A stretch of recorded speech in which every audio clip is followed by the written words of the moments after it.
You're listening to the Free to Be Mindful podcast, which invites you along on a journey to learn of mindful living, grow in mental health, and inspire through personal growth. In a world where we can often feel much stress and overwhelmed, this podcast provides bite-sized tips and real talk conversations, empowering you to embrace mindfulness and nurture your full potential. I'm your host, Vanessa De Jesus Guzman, educator, licensed professional counselor, entrepreneur, and mom. I'm passionate about helping others live life with peace of mind and ease of heart without losing their, here we go.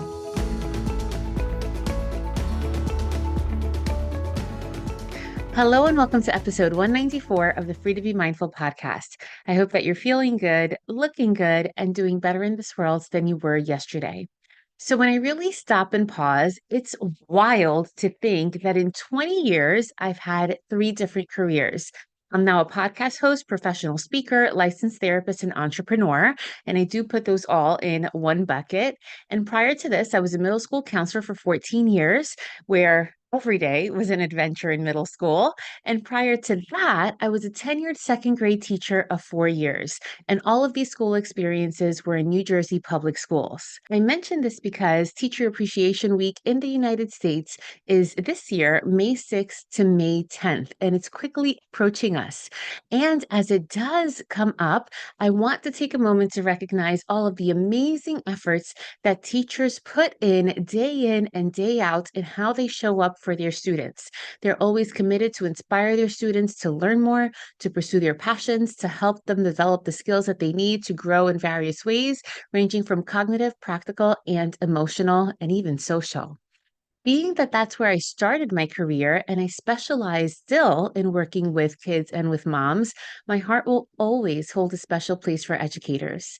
And unless it was a lived experience, you really may not understand all of the demands that educators have on them each and every day. Some, and this is just a little bit, include curriculum development, professional development, administrative tasks, technology integration, individualized education plans, 504s, response to intervention, compliance with policies and procedures, regular communication with parents and families, parent-teacher conferences, support for homework and assignments, involvement in school activities, addressing concerns and feedback, collaboration for student success, making sure that kids are completing their assignments and their homeworks, and really measuring academic growth and achievement. And all of this is done while taking their work home. Their work does not end typically at 3 p.m. or at the end of the school day, whatever that is, and often using their own money for classroom materials and not being compensated enough financially for what's being asked of them, all while having 20 to 30 students of different personality,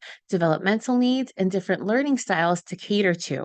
It's truly a tall order, and every single year it gets higher and higher. My hope is that teachers continue to inspire generations of students, that they recognize the power of the future of education while doing so as well. Because what worked in the 1950s isn't going to be the same things that work in 2024. And this includes innovative ways to improve their teaching methods, develop creative solutions, and evolve with modern times. And if you were asked, what is a futuristic tool that is currently being used as a modern day resource for leaders, CEOs, writers, engineers, and several other career paths exploring modern technology? Do you know what your answer would be? Well, I'll tell you, I think that one of the top answers, if not the top answer, would be artificial intelligence, AI. When we hear of AI nowadays, and this is being recorded in the spring of 2024, so it's going to be interesting for those who hear this episode, let's say 5, 10 years down the line, if things change. But for those who hear of AI right now, the thing that typically comes up when people hear AI is ChatGPT. And yes, ChatGPT and artificial intelligence can be used to support research and answer important questions. Companies are incorporating ChatGPT as a tool for developing content, providing assistance, taking care of tasks, handling business, and a lot more than that. But there are other forms of AI out there, And being completely transparent, I did use ChatGPT to obtain this specific piece of information. So, other forms of artificial intelligence that we may use almost every day in our lives right now include machine learning APIs like Google Cloud AI, Amazon Web Services, and Microsoft Azure. There's also chatbots and virtual assistants. So, think of when you go into any website and they have a chat box there, that's powered by AI. There's voice enabled AI assistants like Amazon Alexa, Google Assistant, and even Siri. There's other AI driven applications, meaning when you open your Netflix recommendations, Spotify music recommendations, LinkedIn job recommendations, that's all powered by AI based upon the algorithm they use of what you typically look at and search for. There's educational tools like Khan Academy, Duolingo, Coursera. There's healthcare AI, financial AI, which help with different types of algorithms. And now there's even autonomous vehicles. So even when you think about Teslas and how they can literally drive themselves and make certain decisions and even beep when you're like going off of the lines, a lot of different cars have different types of AI within them. And those are just a few examples of how the field of artificial intelligence is growing. Last week, I mentioned how my son referred to me from being from way back the 1900s. So, for all of you who are listening, who are also from the way back 1900s, can you imagine what school would have looked like if we had ChatGPT at our disposal? And that is a huge topic in the news right now, and it'll probably be that way for quite some time because of how prevalent it is. When it comes to adults, in 2022, the Pew Research Center surveyed about 11,000 adults, and they found that 27% of Americans say that they interacted with AI at least several times a day, while another 28% thought that they interacted with it at least once a day or several times a week. And that was in 2022. 2 years later, I know that it's much more prevalent now.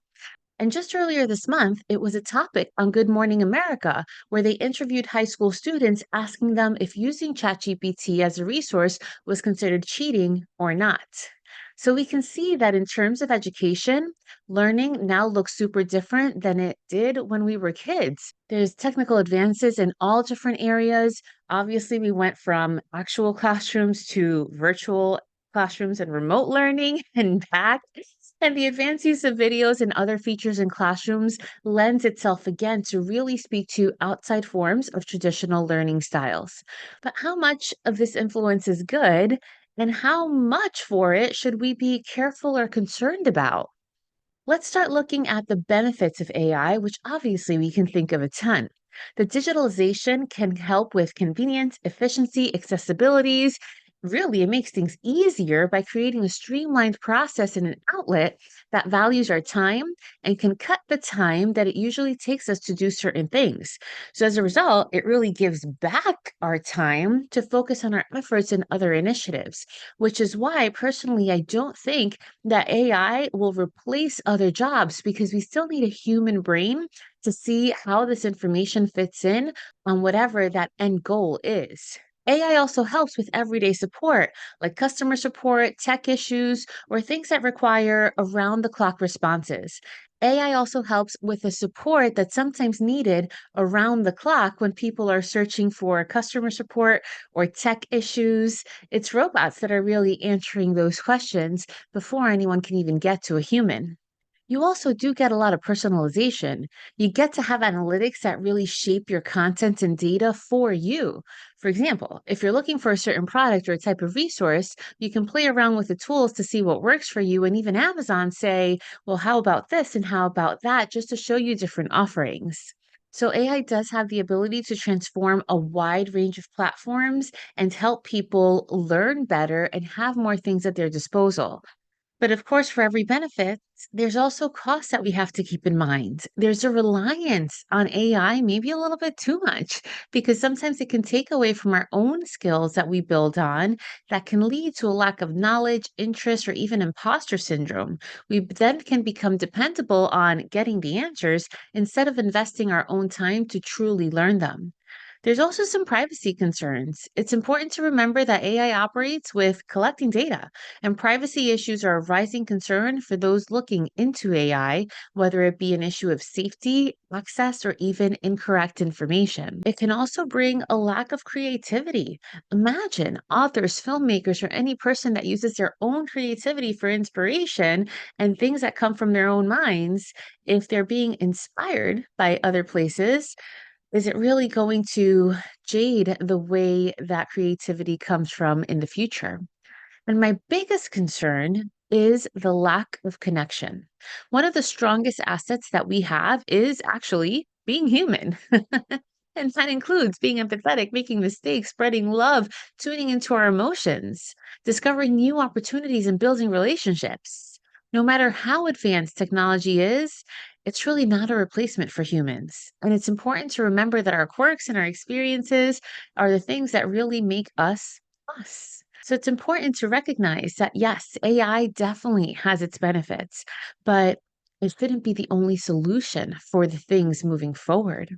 So it begs the question, how can we use these tools for learning without being overly reliant?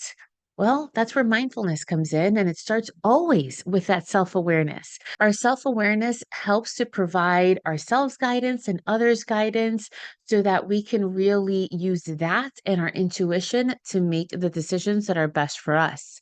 We can also use these tools to enhance what we're doing, but not to actually do the thing for us. So, for example, if we need some help with research or helping us craft a writing sample, ChatGPT might help with a starting point or help brush up where we last left off. But we shouldn't use the entire thing and just copy and paste it. That would be plagiarizing. Also, with this method, we want to make sure that we're left to use our own skills and the thinking that we ourselves need and aren't just using the tool by itself, but just using it to help us. Continuing on that topic, it's also good to remember ethics and credibility, making sure that we're honest with ourselves and making sure that our work is really a true indicator on what our output is. Also, embrace the human, right? Whether this means having a person oversee things, learning from your own mistakes, taking accountability. It's great to see how far we've come, and it's really great to see how all parts of us, our emotions, our relationships, our capabilities, again, make us who we are. So, my friends, before we end, I wanted to take a moment to again remind you that this is episode 194, and episode 199 and 200 are special ones because episode 199 is celebrating Free to Be Mindful's birthday. And then we are going into celebrating episode 200, which is a really big deal in the podcast world because most podcasts fall off within 20 episodes or within just a couple of months of launching. So I ask you, if you have it in the kindness of your heart, to just share this podcast with someone who you think it may benefit, or if you can rate and review us on your favorite podcast platform, and I'll be sure to read those when we do record episode 199 and 200. Thank you, thank you, thank you always for your support and for continuing to share the world and remind others that you can always be mindful. I now invite you to join me on this short guided meditation. So right now, regardless of where you are or what you're doing, focus your attention on your breath, feeling the rhythm of your inhale and exhale. And as you do that, bring to mind the people who bring you the most joy in life, who bring you support and companionship.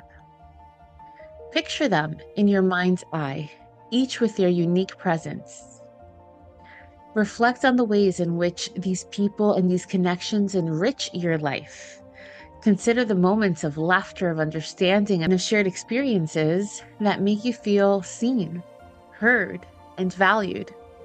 Think about, really spend time on considering the benefits of the connections that we have with others, that we take the time to build with others, and how those connections foster empathy, compassion, and a sense of belonging.